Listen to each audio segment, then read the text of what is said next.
السلام علیکم دوستوں، جیسا کہ آپ سبھی لوگوں کو معلوم ہے کہ محمود مدنی نے CA/NRC کو دیش میں لاگو کرنے کے لیے بولا ہے۔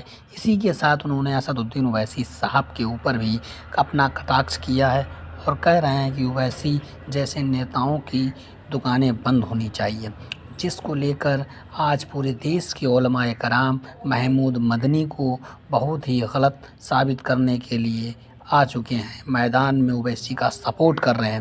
آئیے آپ لوگ دیکھیے اور سمجھیے کس علماء اکرام نے اویسی کا سپورٹ کیا اور محمود مدنی کا ویرودھ کیا۔ کئی ایسے مولانا ہیں، آپ لوگ دیکھ سکتے ہیں۔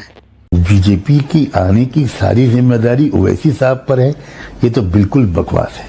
محمود مدنی بھی یہاں کر کے دکھائیں، محمود مدنی کا ساتھ دیں گے۔ اللہ کے نبی کی شان میں گستاخی ہوئی، ہمیں دکھائیے محمود مدنی کا کیا پروٹیسٹ ہوا۔ اویسی صاحب کئی اسکول کالج چلاتے ہیں، بتاؤ مولانا محمود مدنی ایک اسکول ایک کالج ایک یونیورسٹی بتاؤ ثابت کرو۔ ڈاکٹر راحت اندوری صاحب نے کہا، مولانا سجاد نعمانی صاحب دامت برکاتہم العالیہ نے تعریف کی ہے اویسی صاحب کی، وہ پاگل ہیں۔ پھر اگر مولانا محمود مدنی صاحب کو اویسی صاحب کے اوپر اتنی شکایت ہے تو مولانا محمود مدنی صاحب ابھی اسی وقت میں مانگ کرتا ہوں، مولانا محمود مدنی کو اگر جمعیت چلانی ہے تو پولیٹیکل سسٹم سے الگ ہو جائے۔ اسد الدین اویسی قوم کے رہبر ہیں۔ مولانا ارشد مدنی نے ایک مرتبہ نہیں کہا مجھے صدر بناؤ، ان کے نوجوان بچوں کو شہید کیا جا رہا ہے۔ مولانا محمود مدنی کی بات تو بے حیثیت ہو چکی ہے۔ محمود مدنی صاحب پھر پارلیمنٹ کا ویدھان سبھا کا چناؤ لڑیں۔ مشورہ دینے میں بھی لوگ کنجوسی کرنے لگے، مشورہ دینے میں بھی حسد کرنے لگے۔ بڑے بڑے ملا مولوی بھی آج کل ٹی وی پہ بیٹھ کے ایک دوسرے کی مخالفت کرتے ہیں، بس اس لیے کہ یہ سمجھیں کہ ہم آگے رہیں وہ پیچھے ہو جائے۔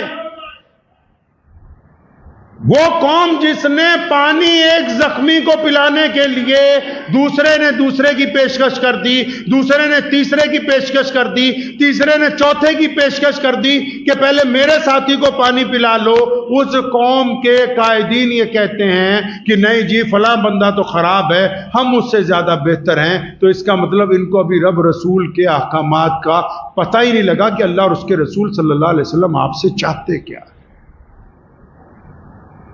اللہ اور اس کے رسول صلی اللہ علیہ وسلم چاہتے کیا ہے؟ اسلام صرف عبادات کا نام نہیں ہے۔ عبادات اس لیے بنائیں کہ آپ بہترین انسان بن جائیں، سخی بننے کی کوشش کیجئے، کنجوس نہ بنیے۔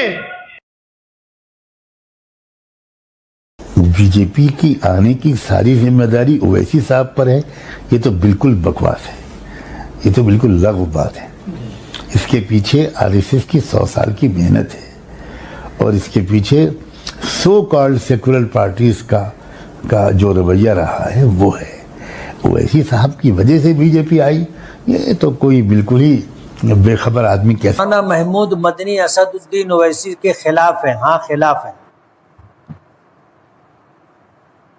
مولانا محمود مدنی نے جو کچھ کہا اویسی صاحب کے متعلق برابر نہیں۔ آج کوئی ہم مسلمانوں کے لیے ہندوستان میں بولنے والا نہیں، مولانا محمود مدنی بھی نہیں بولتے جیسا اویسی صاحب بولتے ہیں۔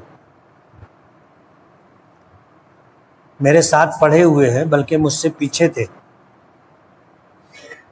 لیکن جو حرکت انہوں نے کی ہے اور کر رہے ہیں مناسب نہیں۔ ان کی ہی نادانیوں کی وجہ سے جمعیت علماء 2 حصوں میں تقسیم ہوئی ہے اور جمعیت علماء کا اپنا جو وزن تھا وہ ختم ہو گیا۔ اور بھی بہت ساری باتیں ہیں، میں بول محمود مدنی بھی یہاں کر کے دکھائیں، محمود مدنی کا ساتھ دیں گے۔ اللہ کے نبی کی شان میں گستاخی ہوئی، ہمیں دکھائیے محمود مدنی کا کیا پروٹیسٹ ہوا۔ اویسی صاحب کئی اسکول کالج چلاتے ہیں، بتاؤ مولانا محمود مدنی ایک اسکول ایک کالج ایک یونیورسٹی بتاؤ ثابت کرو۔ ڈاکٹر راحت اندوری صاحب نے کہا، مولانا سجاد نعمانی صاحب دامت برکاتہم العالیہ نے تعریف کی ہے اویسی صاحب کی، وہ پاگل ہیں۔ پھر اگر مولانا محمود مدنی صاحب کو اویسی صاحب کے اوپر اتنی شکایت ہے تو مولانا محمود مدنی صاحب ابھی اسی وقت میں مانگ کرتا ہوں، مولانا محمود مدنی کو اگر جمعیت چلانی ہے تو پولیٹیکل سسٹم سے الگ ہو جائے۔ اسد الدین اویسی قوم کے رہبر ہیں۔ مولانا ارشد مدنی نے ایک مرتبہ نہیں کہا مجھے صدر بناؤ، ان کے نوجوان بچوں کو شہید کیا جا رہا ہے۔ مولانا محمود مدنی کی بات تو بے حیثیت ہو چکی ہے۔ محمود مدنی صاحب پھر پارلیمنٹ کا ویدھان سبھا کا چناؤ لڑیں۔ جمعیت علماء ہند کا صدر مولانا ارشد مدنی صاحب کو مانتے ہیں۔